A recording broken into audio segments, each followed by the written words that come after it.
Welcome to the Forging Honor podcast. I'm Jonathan George. And I'm Benjamin Jones.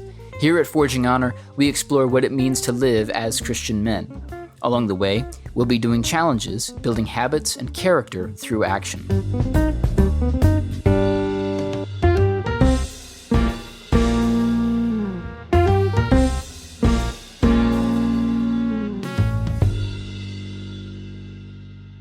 Welcome to Forging Honor After Hours. That's good enough. That's good enough. Good enough for government work. We tried a couple other intros and decided they weren't worth the time or effort. Banjo went on about who knows what. I'm going to spare you my. I put on a jazz voice, which I won't do now because apparently it's not appreciated. And so I will not lay out my jazz pearls before swine. And we're here for a fun time of just casual conversation, low stakes. I think this is the place, JJ, where you and I, we always acknowledge at the beginning of every episode, we don't know what we're talking about. But the fun part of After Hours is we get to say, that doesn't really matter for 40 minutes. We're just going to free flow, talk about whatever it is. I had this experience over the weekend. I made an absolute statement about quarterbacks in the NFL, which I will not repeat because if anyone who knows anything about sports is listening, they will mock me mercilessly. But I made this absolute statement about quarterbacks in the NFL at a party, at a picnic that my church put on in front of people who apparently know stuff about the NFL. And I did not realize that they had the knowledge that they did.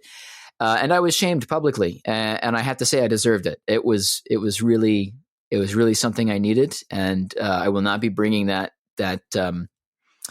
knowledge back to the front. But I did think it was interesting as I was having the conversation.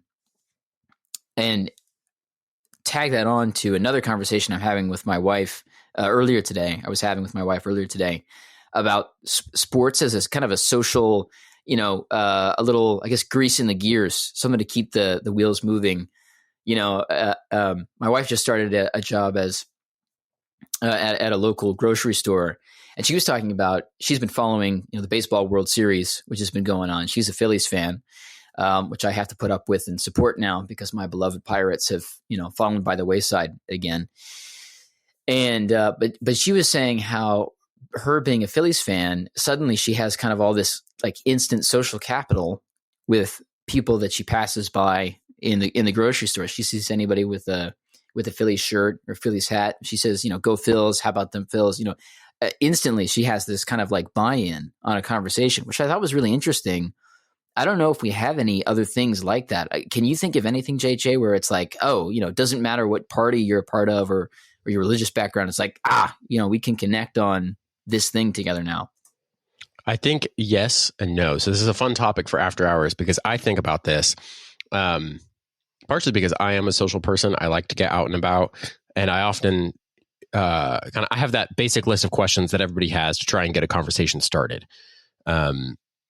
And sports is definitely one of those things that I sometimes wish I followed more, simply to have that social connection. I'm in Braves country where I am, and so that's one of those things where, if you've watched a game recently or you keep up with the Braves at all, you immediately have some kind of social lubricant, or Titans football. Either of those two, easy way just to connect. And so I definitely miss out on some conversations with folks around me. I don't know how much of an issue that really is, though, because there are plenty of other things that you can connect on, and the type of person you are matters in that regard. So, like, if I see someone reading a book, great. Oh, hey, what book are you reading? Or common conversation starter for me is, what books have you been reading? Like, what are you enjoying right now? What TV shows have you been enjoying? If we're talking about content and media. So I think there are other areas, but sports is definitely unique in that you're a fan of a sport. You follow the sport. You don't really do that with book authors, not in the same way. Like maybe you follow someone that's coming out right now, but you're not keeping up with them week to week. You don't know what the score was of the game yesterday. So and it's kind of a yes and no answer. There's always kind of something like new that has popped up. What's funny is as you're talking about that, I grew up with sports. I think we both grew up with sports. I know you had less of a televised childhood than I did. That, by the way, that's my Bob Marley cover album. Is the childhood shall not be televised. But that's a Oh, no. 60s joke Oh, that no. like 3 people will get, and none of them listen to our show. So Very that's good. niche audience going on here. You've just restricted our marketing way down. Sponsors are going to love this. Yeah. Folks, if you haven't ever heard the song, do go check out The Revolution Will Not Be Televised. Just a pretty interesting song of a sort of, who actually sang? Now that I'm thinking about it, do you know who sang The Revolution? Revolution Will Not Be Televised. It's an interesting song. It's definitely worth checking out. But you had a less televised childhood than I did. I grew up with like sports was everything where I was growing up. I mean, that was just like what you talked about if you didn't have anything else to talk about. And even if like the team that you rooted for wasn't local, you still kind of like kept up with that conversation. It was really helpful. So that's just kind of like, that's like my go-to. That's like when I meet somebody, the first thing I ask is like, okay, where are you from? Right. And they're like, oh, I'm from Minnesota. Oh, you're a Vikings fan. Or you're a Twins fan. You're from Tennessee. Oh, did you see the Vols? You see the Volunteers, right. which the Volunteers are playing my Florida Gators this week. And oh boy, I'm very nervous about that, and especially because Tennessee just got crushed by Arkansas, an heartbreaker. So I'm really worried that they're going to take out their fury and vengeance on my poor defenseless Gators. I'm shocked that you are a Gators fan. That changes a lot about this relationship, Banjo. I did not realize this. Yeah, a long time, very, very, I was going to say very proud Gators fan, and that's normally true. They're all so proud of themselves. This year is really interesting. Sorry, brief aside for anyone who doesn't know anything about football or the Southeastern Conference of college sports, but the Florida Gators are like a historically, I wouldn't say dominant team, but like contenders. Like the Florida Gators are always a team that should be in the top 25 and like to be in the top 10. We've won a couple of championships. We're a good team. Very proud of our football team down in Florida. I became a Gators fan because my mom's family is all Bama, Roll Tide, Nick Saban, acolytes, all that. My dad's side is all Georgia Bulldogs. They're all that crowd. And from an early age, I can't explain why, I hated both of those teams. I said, I can't do it. And I remember at the age of, I think 5 or 6 saying, you know what, I can't do this. I'm going to choose a different team. And I remember watching the Florida Gators and saying, these guys, there's something about these guys I like. And the very next year, after I was like, you know what, I'm going to be a Florida Gator fan. The next year, Tim Tebow came to play for the Florida Gators. And I was like, this is the greatest athlete I have ever seen in my life. This is like all I want to be is Tim Tebow. And the great thing about being 6 is there are no limits on what you think is possible, right? So the world was open to me. I could be Tim Tebow. He was a Christian homeschooled football lover. I was a Christian football, Christian football homeschooler. Football homeschooler. Football homeschooler. That's pretty accurate, honestly. Growing up until I was a sophomore in high school, I was convinced I was going to be playing football for the Florida Gators as quarterback. I was going to be a starting quarterback for the Florida Gators. I could not be talked out of this. I would not be told otherwise. For anyone who has not met me, I currently don't weigh 130 pounds. I currently make middle schoolers look tall. That's my height. I top out. I am 5'6", 5'7" on a good day. I would not have made it in a Pee Wee league, let alone in the the arenas of the Valhallas of football, which is the swamp. And but I didn't realize that. So I eventually had to give up my dream. But as I was saying, this is a tough year to be a Florida Gator fan. We're like 3-2, and it's like the worst possible version of 3-2. Like it's shameful. It's shameful, and we're gonna get run out. Did you follow? Are you a college football person? When I say these words, are you like? I will watch a game. This is a foreign religion. I'm a root for the home team kind of guy. So I'll always root for Tennessee. Put them in front of me. I'm very happy for a game to be on in general. I enjoy watching sports when it's on, especially if the people around me are into it. But I never think on an evening that's what I want to do. I'm going to turn on the game. Really? No, it's just not. It's not my default. My default is again, I'm a social person. My default is I'll go find other people. If they're watching the game, that's what I'll do. But if they prefer to sit around and have a pipe, or they prefer to, just enjoy some whiskey, whatever it is, that's what I'm going to do. I'm going to enter in and enjoy that moment. So I think that there are, it's never been something that I'm like, man, I really wonder what volunteers are up to tonight. So I'm curious, let's tease on this thread. This is an after hours conversation. I'm curious. So like when I think of like men and manhood, like the image that pops in my head is like a football player is like, that's funny. The sports guy who's like, either the guy who knows everything about sports, can talk about sports, can give you kind of the history of the NFL or the NBA or of college football, or like the consummate athlete, this guy who's willing to like put it all on the line.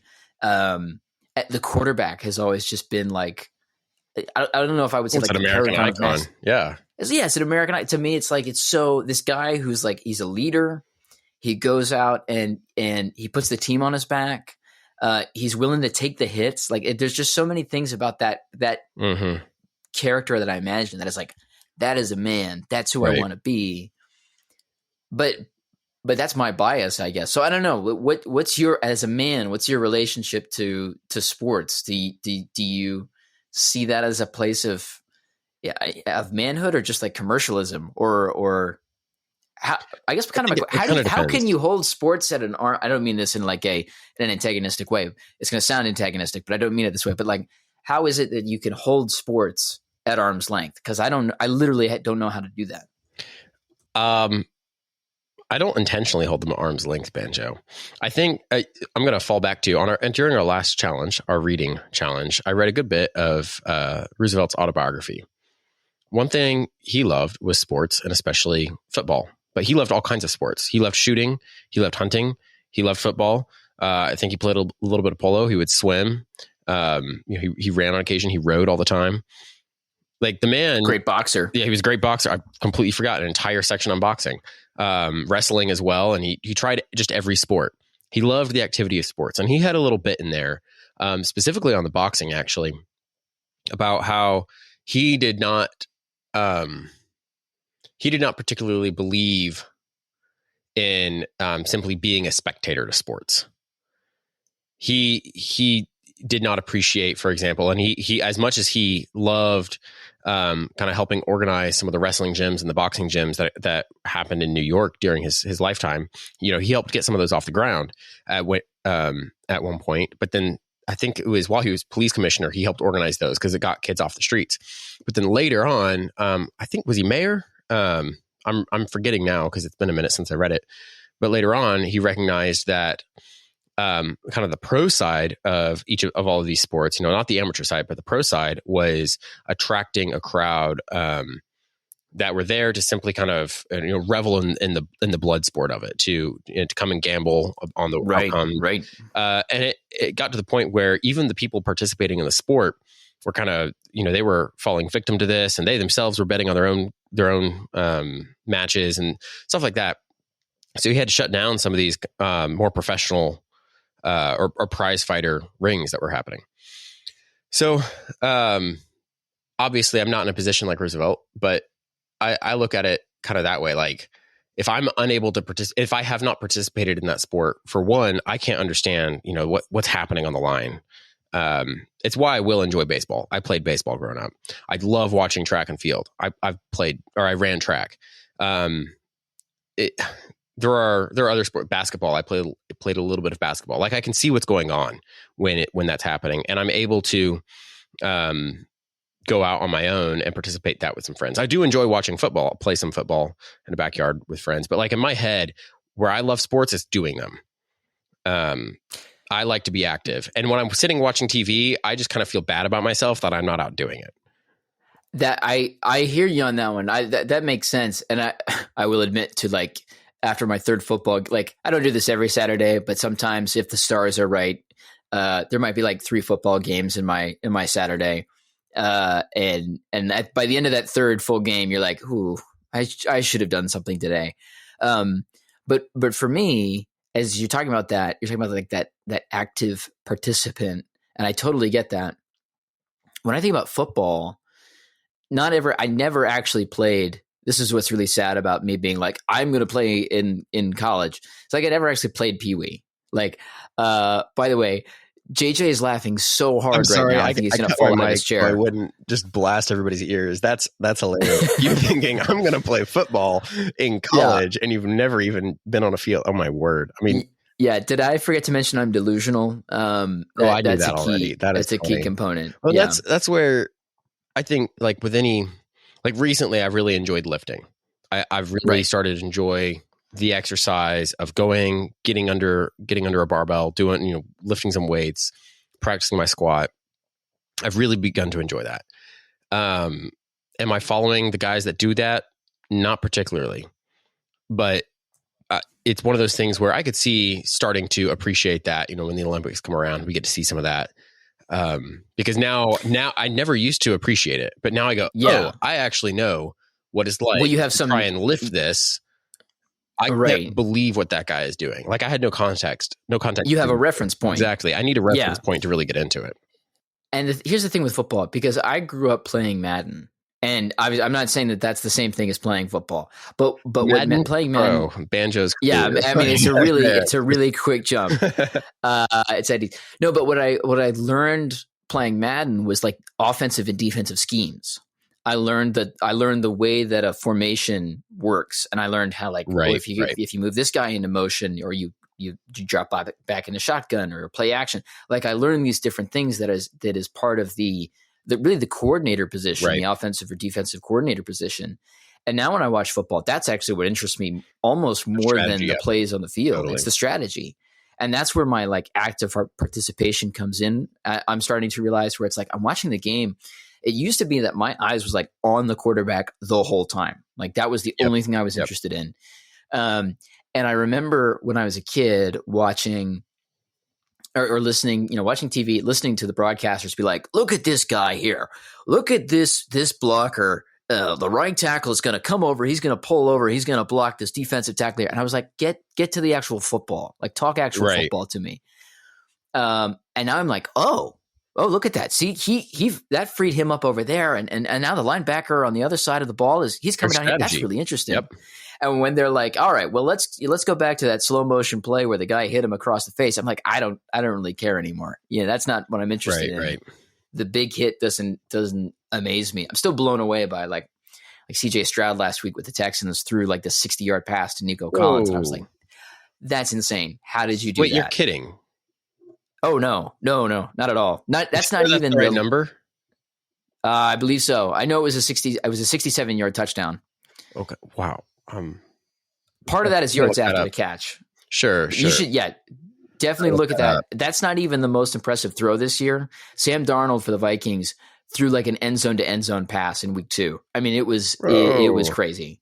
I mean, the ball wasn't in the air from end zone to end zone, but he was in his end zone, and the result of the play was a touchdown. So, bomb of a throw. Okay, definitely worth checking out. Well, I do enjoy watching some of those physical feats. I played enough backyard football in middle school and in high school to at least appreciate some of that. But yeah, I enjoy the strategy as well. But sports in general, I think what gets me is I know that I'm the type of person who could be very easily sucked into the whirlwind of I got to check the scores, I got to keep up with these things, I got to make sure I know what's going on. Because I'm that way with so many of my hobbies. And if I did that with any sport, the amount of time it would take for me is it's more than I'm willing to sacrifice. But yeah, if you ask me, hey, you want to go throw a football in the backyard, play some catch, whatever, totally. I love the activity of sport. I mean, you and I, know me, we ran together for a long time, and I thoroughly enjoyed it. That was our very first conversation was on a run together. Do you think, let's talk, I think we've talked about this before, but I'm going to go back. Do you think guys have to play sports? I think guys should do some sort of physical activity growing up. I don't know if sport, there's a line, there's somewhere, because you've got, we've talked about this. There's definitely different types of sports. There's what I call raw sports, or the base sports, running, swimming, field events. We were just basic, like pure athletics. How fast can you run? How high can you jump? How far can you swim? How fast? How far competitions, really? Yeah, they're just straight up competitions of raw physical ability. And then you've got the more sporting side where you add a game to it, a game level of, okay, now we're going to combine these things like in football. We're going to keep score. We're going to have scores, and you have to run, jump, and throw.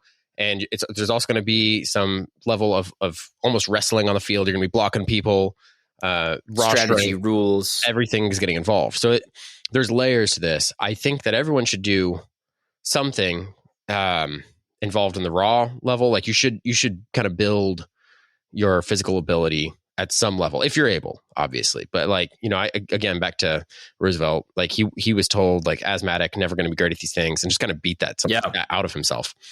And I think that's an example every young man should look at and try and pursue. And then should they do organized sports? I think there are social benefits to that. Sure. Almost more so than physical benefits. So I would say yes, probably. I thoroughly enjoyed doing that growing up. That Roosevelt story, by the way, that story is such a big deal to me. I have somewhere around here, I'm not sure where it is. I have Roosevelt's, and I think I've talked about this before, but I have David McCullough's Morning on Horseback, which I think we actually talked about in maybe like our very first episode where we talked about heroes. I think so, a long time ago now. Almost 2 years. But he tells the story in there of how his father basically sat him down and was like, look, you've got asthma and you're like sickly. You have two options, like beat it or don't. Like, that's what you have to do. You have to fight your way out of it. And Roosevelt was like, okay, well, I'll fight my way out of it. And, him going from that level where it's like his dad, his dad takes him out when he's sick on horseback, in the carriages to like get some night air on his lungs. I had to do that when I was a kid. I would have like asthma so bad that it was like, well, just, go out and stand on the porch, that kind of a thing on the stoop. And so to read about that with Teddy Roosevelt and to be like, oh, see, you can do something with this body still. It was a huge inspiration to me. And obviously I didn't go on to become an NFL quarterback or an SEC quarterback. That really would have been like the cherry on the cake, so to speak.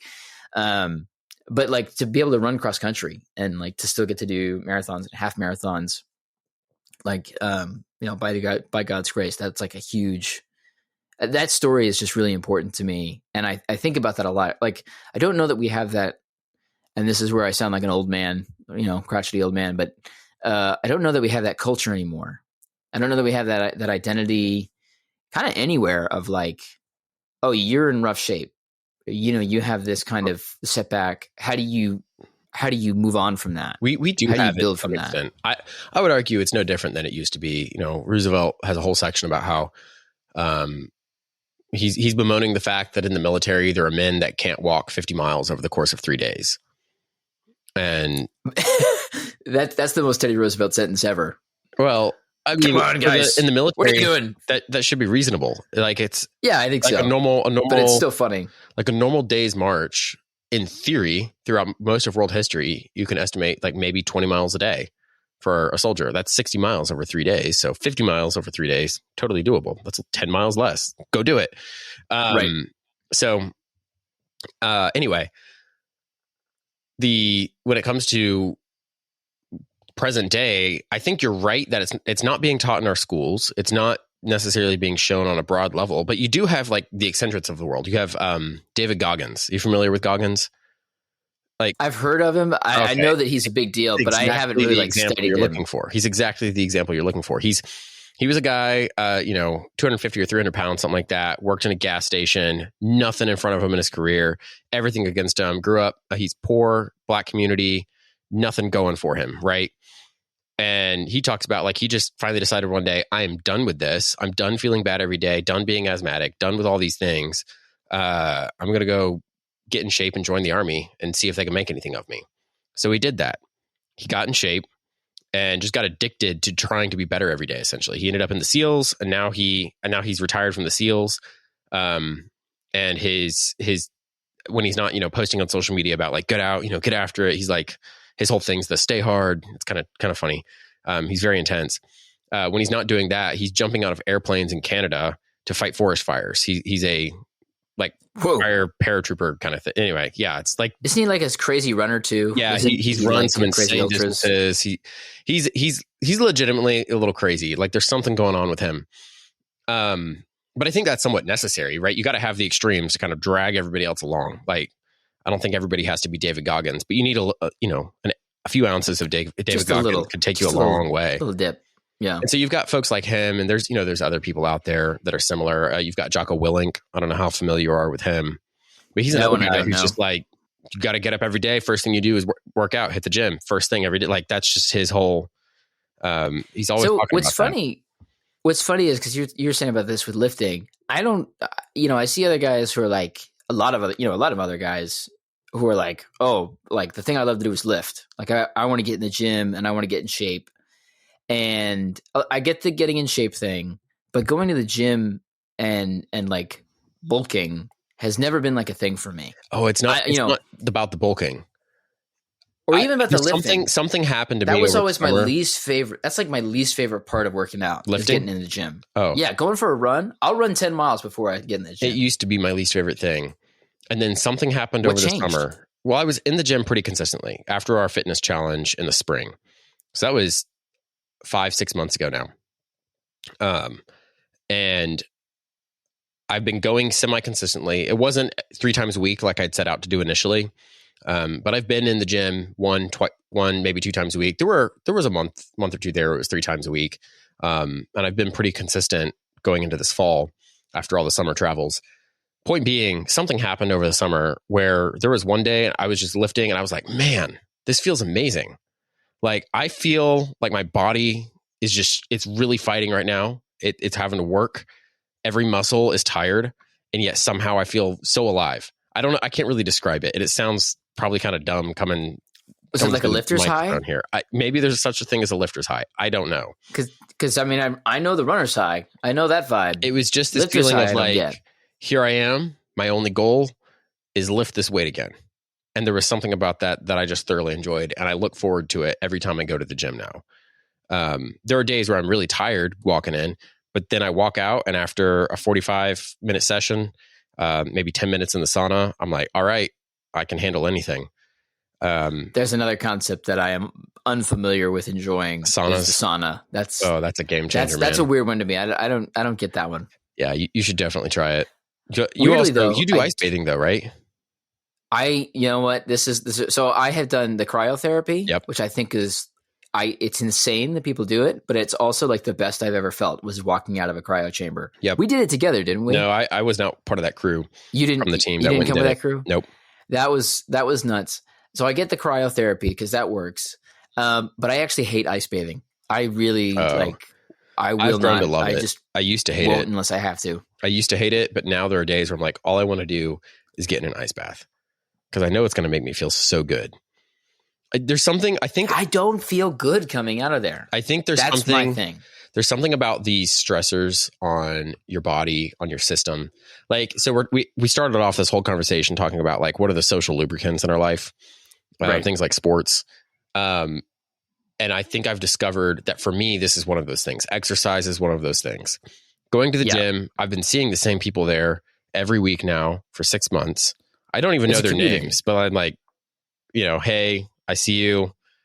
Like we both recognize we're working on this together. So there's a social side to it. And now that like there's something to talk about with a perfect stranger, it's like, it turns out for sure. Guys go to the gym. A lot of guys are trying out different things. They're trying out different protein powders or creatine or whatever they're doing. And that's fun to talk about. Great connection point. But then on top of that, just the pure level of how your body feels after an exercise, whether it is a run, lifting, doing a sauna or ice bath, like just the endorphins you feel. I don't know. It's awesome. I don't really like, I don't have necessarily like, well, A plus B, therefore C going on with that's not part of my thought process. You're just observing. But I would prescribe this to anybody. Oh, you're feeling bad? Go to the gym, go on a run. Go to the gym. Like that's just my new prescription for everything.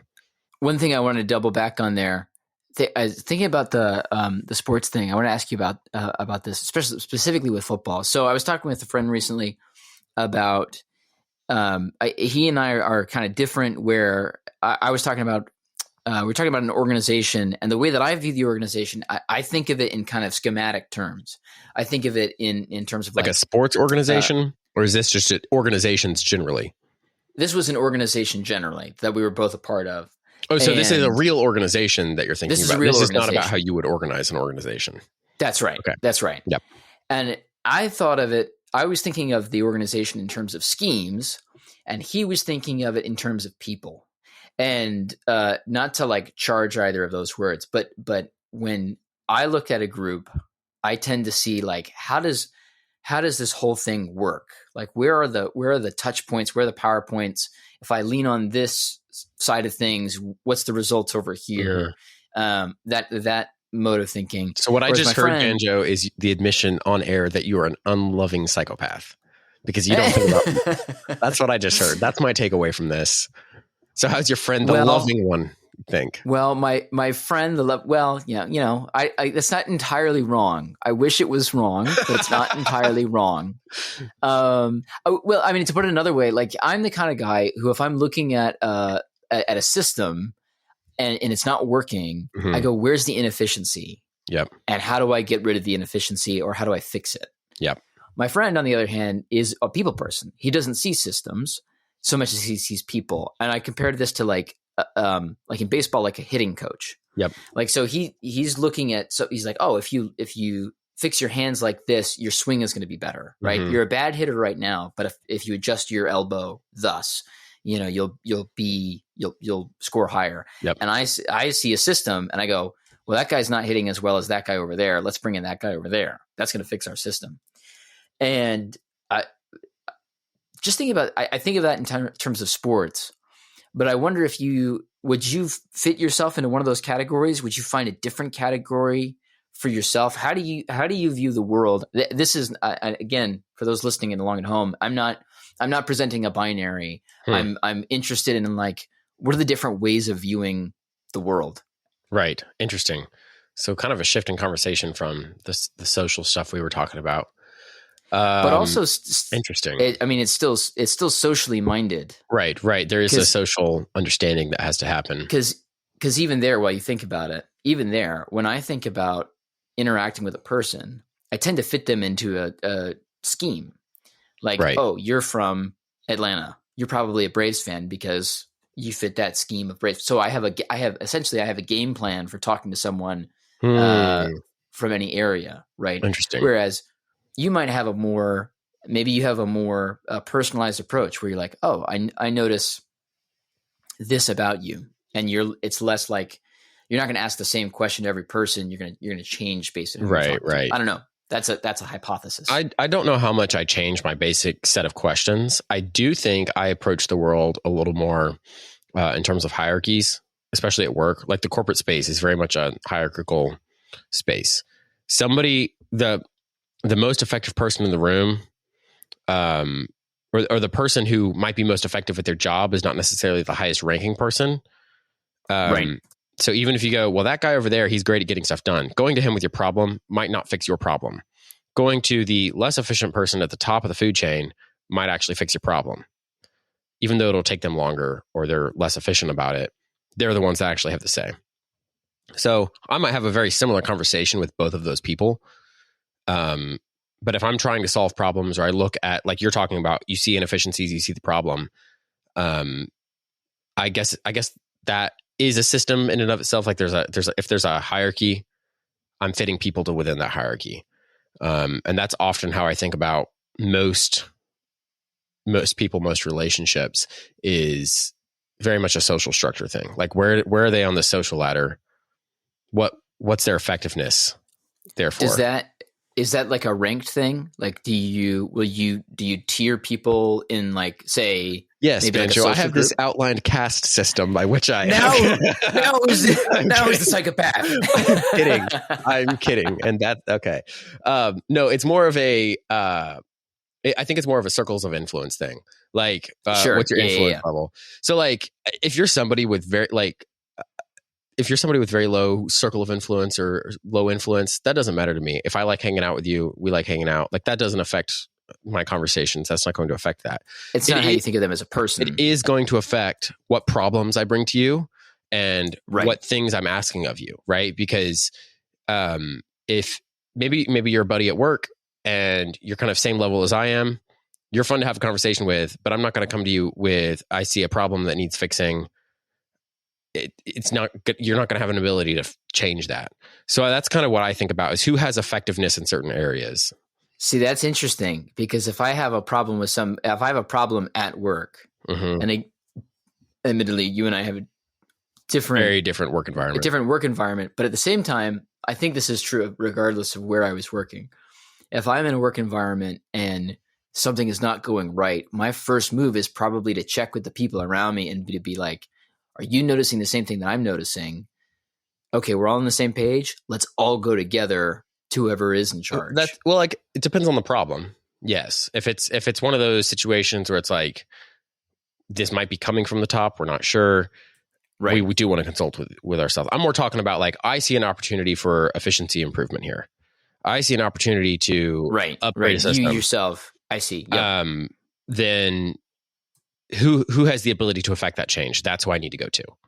That's more what I'm talking about. Not like we have a problem at work of, oh no, there's this situation. Yeah. And in a situation like that, you want to have a cohesive approach with the people around you. Totally. So I think we're talking about slightly different things there. But then I'm thinking also, like, in my friendships and relationships, like, I have a buddy who's a butcher. I have another buddy who is, he invests in cryptocurrency. I have another friend who likes who buys and sells land. Okay, so I have these three friends. I'm not going to go to the friend that does crypto if I want a good cut of meat. I'm not. I'm never even going to mention it to it. Like, why would I do that? I need to go to the friend that is a butcher. He can get me the good steak. I'm not going to go to the guy that can give me a good steak if I want to look at land to buy. I'm going to go to the other. Like, that's more what I'm talking about. It's like, I see a problem. I see something I want to fix. And so that's what I'm thinking through, is like, who I think maybe it's not just circle of influence. It's also just skill sets. Like, I like to know what the skill sets of my friends are, what the people around me have. Like, and that's my, maybe it's just my way of breaking down the world around me, I guess, which is also can be tough sometimes, because if I encounter somebody, I'm like, they have no discernible skill set. Right. Then I'm like, okay, what do you do? How do I? Well, it also, I think having some skill set to fall back on and something to enjoy, this gets back to the kind of the social side of things. If you have something that is interesting, that's a skill that you have, like, I know some people that are incredible programmers. You can get them talking about programming. They can go on about it all day. Great. Yeah. But if, like, the few times I've encountered somebody, I'm like, I literally have I can't find what it is you do. I can't get a conversation going, because I think most of my conversations, they're not about sports. They're not about whatever the headlines are, what the news is. It's usually about, oh, what are you doing? What do you plan to do? What's this exciting thing happening in your life right now? And so if that's not happening in your life, I don't have anything to talk about. And maybe that's my own fault. But I think that's kind of answering a bunch of questions all at once there. So I don't know what you think of that. Yeah, I think so. But I mean, do you ever think that way? Do you ever, like, when you're having a conversation with somebody, I think we've had these conversations. Like, I get excited about what's coming up. Do you get excited about, like, where are you on that scale? You know, it's interesting. As you're saying that, like, there are things that I get excited about that are coming up, but I find myself lagging behind most of the groups that I'm a part of. There's some things where I will, like, run way out in front. So, like, when I am, like, all in, like 1,000% in on a thing that I am obsessed about, you cannot, like, I'm just so far ahead. Like, so for example, this is dumb. Maybe I already mentioned this, but in my fantasy league, like, I have gone so all in on this fantasy league that it is not even funny. I'm reaping the benefits. I have the highest points accrued over 5 weeks. Part of the way that I have gained that, which is pretty, I don't know, funny, sad, depending on how you want to look at it. They keep a record of how many trades you've made with the free agency market. They show you how many times you've picked somebody up. I have picked up and dropped a grand total of 89 players. That's a lot of players very quickly. The next closest, that's in 5 weeks. The next closest is like 23. You're definitely more active than others. So much more active. But that's like, that is who I am in some areas where I'll just be like, this is all I'm thinking about is this one thing. And I'm looking for efficiencies and inefficiencies. It's how I get with storytelling. It's how I get with movies. It's how I get with books. It's that kind of a thing. But if I am not interested, if it's not part of the story that I'm telling, or if it's not part of the story that I'm interested in hearing, I have a lot harder time connecting. And if a person has a hard time, if a person doesn't have a sense of humor, that's where they lose me. That's really where I have a hard time connecting with somebody, is if you don't find anything funny, right? If you don't find the things that I find funny, we're not going to get along. Like it's just not going to work. A sense of humor definitely helps, but I think I'm definitely the type of person that's more, what are you excited about? Can I be excited about that too? Yeah. And I definitely have that where it's like, I have conversations sometimes where people, other people in the group will kind of walk away and they're like, that was a really boring conversation. I was like, oh, I was fascinated. Like that person was I had a conversation with somebody telling me the history of iron in Pittsburgh. And I was like, this is really fascinating. Like the way that it comes into the area, and this person knew more. I don't know how this person knew so much about iron. It was really like incredible. And I was like, this is really wild. I'm never going to be able to use this information, but it's really interesting to hear you talk about it. Because obviously they cared about it. And so I enjoy that. I enjoy hearing things that people talk about that they find interesting, which is, I think, what you're talking about. But I enjoy that because usually people kind of give away what they love when they talk about that. They kind of like, they reveal to you what is kind of at the base of them. And I find that really interesting. And so most of my conversations are trying to kind of get to that. It's trying to figure out like, what's at the base of this person? What is it that makes them tick? They talk about with the Enneagram, like I think they talk about like, what's your fear and what's your hope? Maybe that's a different system. I don't but that's know. always what I'm interested in. I don't track with those tests. But yeah, there's definitely an aspect to, I think any good conversation should be about trying to figure out what excites the other person. Maybe it is humor, and maybe you just tend to gravitate more towards those types of people. Yeah, it's interesting. It's interesting to think about. I don't know if I have good answers or good ideas about that right now, other than to tell you what I've observed. Yeah. Do you have, like, if you were to analyze yourself, you're going to say like, okay, so what I bring to the table is blank. What are the skills you bring to an organization? It sounds like you're interviewing me for a job. What are the skills that you'll bring to our organization? By the way, can you also list a time that you failed and what you learned from that? I love those questions. Yes, the time I failed. The one time that I had to do for these interview questions. I went out and intentionally failed. What's your biggest weakness? Right. So what, you can tear me down later? These questions mystify me.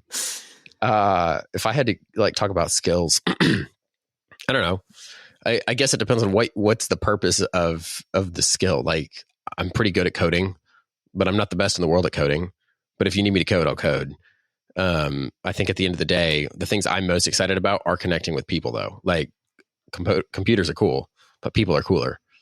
I think this is your greatest skill, though. Is you're probably, I'd have to think about it, but I think you're the most pragmatic person I know. What? And I mean that in like significant. Wow, because I'm not the most pragmatic person I know. Yeah, I think I've already made it clear that I make statements without like really checking them too hard tonight. I think that's my record is clear on that. Yes, facts. But you're a very pragmatic person in my estimation. Just in that, like, you only do something if it makes sense to you. Now, well, it doesn't necessarily mean it makes sense. It can be emotionally, but if it makes sense to you. Right. I mean, at the end of the day, I'm like any human. I'm going to be emotionally driven with a number of my decisions, and I'll make them make sense to me. Yeah. Right. That's how most people work. In fact, that's how I'd venture to guess, unless you're a psychopath. That's how everybody works. Right. To some extent or other. But you usually have a purpose, and even your emotions kind of like reveal themselves with like, well, this is the reason I want to do it. It's usually like, this is what I'm headed towards. And I don't know if I always have that. And it's something I admire in you is you're very much like, is this helping me get to where I want? It's not? Okay. I'm not going to do it. Right. There's no point. I don't have that. I'm good at inefficiencies with systems. I'm not great with inefficiencies in schedules. Like I know if I'm doing something that's like, oh, that was a dumb meeting. I didn't need to be so part of that. How do you decide what you're going to do today, tomorrow, this week, this month, this year? Well, for me, it's like, okay, so what does God put in front of me? It's like whatever's in front of me. How do you determine what that is? It's literally what's in front of me. So like, literally what's in front of you, not like. I mean, like in a very real sense, it's like, oh, I mean, and that's to like varying degrees. So it's like, okay, I have payments on my car due. Okay, well, I need to pay that. Okay, well, how am I going to pay that? I need to, get a job, right? Okay, yeah. But it's also like, oh, what do I have to worry about today? Oh, today I have like these classes that I need to worry about. I don't tend to worry about like, oh, right, I have to give these kids a test in 6 weeks. Like that's not on my radar. You and I are different in that regard. I'm usually, when I'm starting my day, if I know it's going to be a bad day, if I'm thinking through, oh, what do I need to do in the next 10 minutes? That's a mark of a bad day. A good day is everything is I'm handling. Maybe I've got some focused work in there, but the start of my day is, okay, what does next week look like? What is next like? Because if I can tie what I'm doing right now and with the future, the stakes are much higher, which is very good for me. I need high stakes to play the game of life, as it were. Because otherwise, like if I'm just operating based solely on what's in front of me, I don't think I'd go anywhere with my life. I wouldn't do anything with it. But that's just me. Not everybody is built that way. This is what I'm saying. There's that and I say this without like all compliments. Sure. Is like that's that pragmatism. Like for me, it's like, well, what's literally in front of me? Like for me, it's like a curiosity thing. It's like, oh, well, I guess like today I have the opportunity to go do X.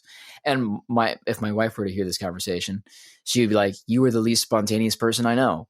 That's funny. Yeah. And to some extent, there's like a degree to which that's true, but it's actually like the things that are in front of me are the things that's in my head. So like the things I want to do most of the time, I don't actually have to go anywhere. I'm not like a big, like, I want to go for a hike today kind of a person. Well, you are kind of introverted, so you can just find your book. Yeah. It's like, oh, I can read this book now. I have 40 minutes where I can read this. Great. Oh, the football game is on now. Great. I'm going to watch that. Well, see, if it was me, I would have planned 2 weeks ago, there's going to be a football game on that night. Therefore, I will have set aside the time required to watch the game and have the snacks ready. Like I think I just operate differently. You're a planner. Yeah, definitely. Yeah, you're and I like if I were to plan, I couldn't do that. Why not? Where if I was like 2 weeks ahead, it was like if I was 2 weeks ahead, I'd be like, all right, Florida's playing so and so. I have to set these aside. I couldn't do that because I would be like, I have put too much pressure on the game, and I'm going to jinx it. And the result will be that Florida will lose the game because I've put too much pressure on this game. I have to approach it with a zen-like calm. Yeah. Yeah. You start catastrophizing purely through planning. Yeah. I used to do that at one point. I think mostly with I was a horrible procrastinator in high school and in early college. I really didn't get a hold of it until even then it was like sophomore, junior year of college. I started to figure it out. And even today, like I still procrastinate some things, but I'm much better about figuring out, okay, what can I actually put off? And a lot of that had to do with, as soon as I started sitting down to figure out that assignment, I would catastrophize it. Be like, well, I'm going to do these things, then I'm going to fail. And then I'm going to, so I didn't even want to face the attempt of the assignment. And to change that, I had to really work on recognizing that planning ahead is not. I had to disassociate that from the catastrophe that I thought was going to happen. Right. But that took effort. I don't remember exactly how I did it. It was a while ago now. But I wonder if that's going on with you to some extent. Because now, like, I look at my calendar and I have a very solid, like, I know what's happening on almost any given night over the next 3 months. Like, there are days in there that I don't know exactly, but I know what's open. Like, I know, like, oh, that night will be free. I could have somebody over that night. Like, I just have a general basic idea. I know exactly when we're going to be out of town. I know what's going on. And then I've got a general fuzzy idea of the 3 months after that. And then a year from now, I have some basic sketches of kind of what I want to have happen. Point being, I didn't used to be that way, though. I wasn't planning that far out. But partially because I thought, well, who knows what the world's even going to look like in 3 months? Like, I used to be so worried about all that, but yeah, you're also a father now. I think like that helps. Yeah, that's a really big part of it too. With bills, mortgage, all the things. So it kind of like we're both semi-responsible adults. I put the emphasis of semi on for sure. Me. Well, on me too. But you have these kind of like life, not to put too fine a point on it, but lives are at stake. Yes. For you and for me, it's a little bit less so in some sense, and so I have the I guess the luxury of not having to think that far in advance. But I, at the same time, I don't know that I've ever thought that far in advance, and I think trying to understand like as like godly young men, figuring out like how to make the best use of our time. Like every young man / young woman or old man or old woman listening to this show, if any are, is like, well, you have to make the most of the time that you have. Right. And for different people, that's going to look a little bit different. For sure. For the way that they accomplish that. There's also the trap of, and I've fallen into this, of putting so much emphasis on trying to plan for my future that I kind of forget to do what I need to do right now. Yeah, the present slips away. So there is there's a ditch on both sides with this. Finding that balance can be tough, but I think you're right. Like, as Christians, I think we have to figure that out. We have to find that balance, because if we're going to use our time effectively, it's generally best to have put a plan into place.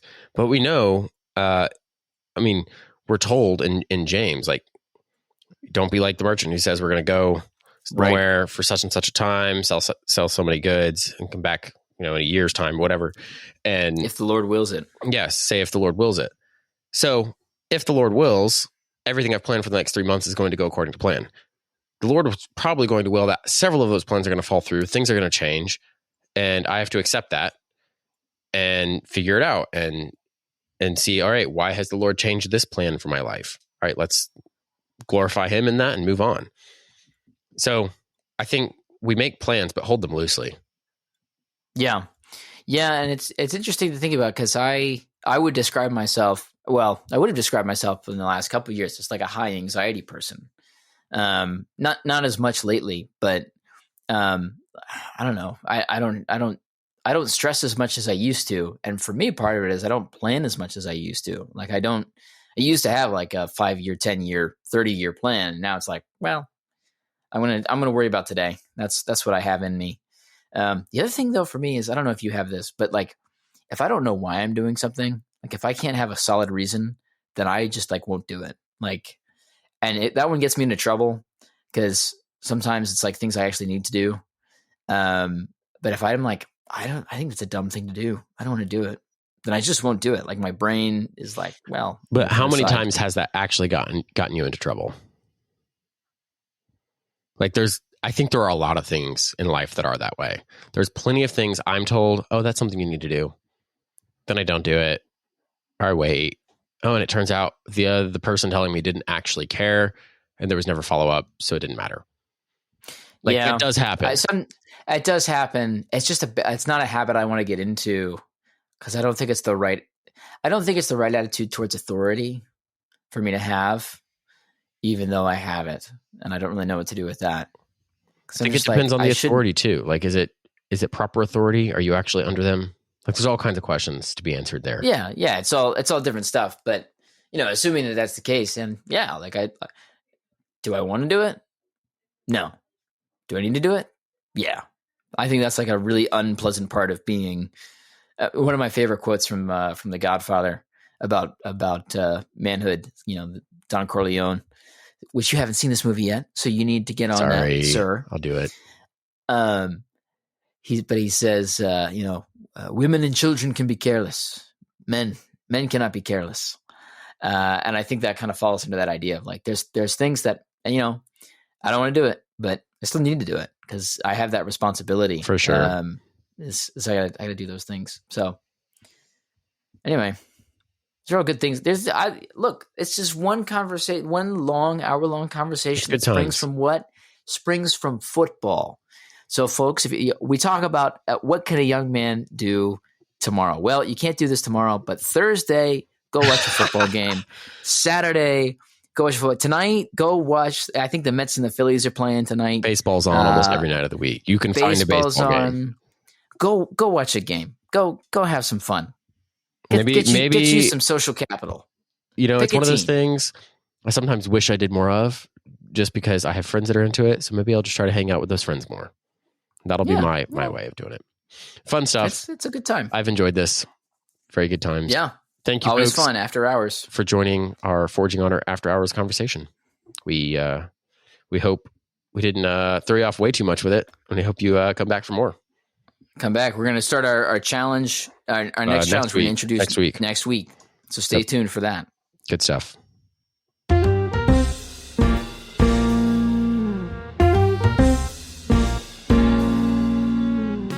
This has been the Forging Honor podcast. Music and production is by Elliot George. For more information about what we do or to learn how to get involved, visit our website at forginghonor.com. There you'll find information about our community, the Forge, and how to join other young men seeking to glorify God in thought, word, and deed. You'll also find blog articles, book recommendations, and more ways to grow as a Christian man. If you enjoyed the show, please tell a friend or family member about Forging Honor. We would also appreciate it if you would take a moment to like and subscribe. And if you're on Apple Podcasts, a rating and review only takes a moment, and it goes a long way towards growing the Forging Honor community. Thanks for taking the time with us today. We hope you'll take up the work alongside us and join us in the task of Forging Honor. We'll see you next time.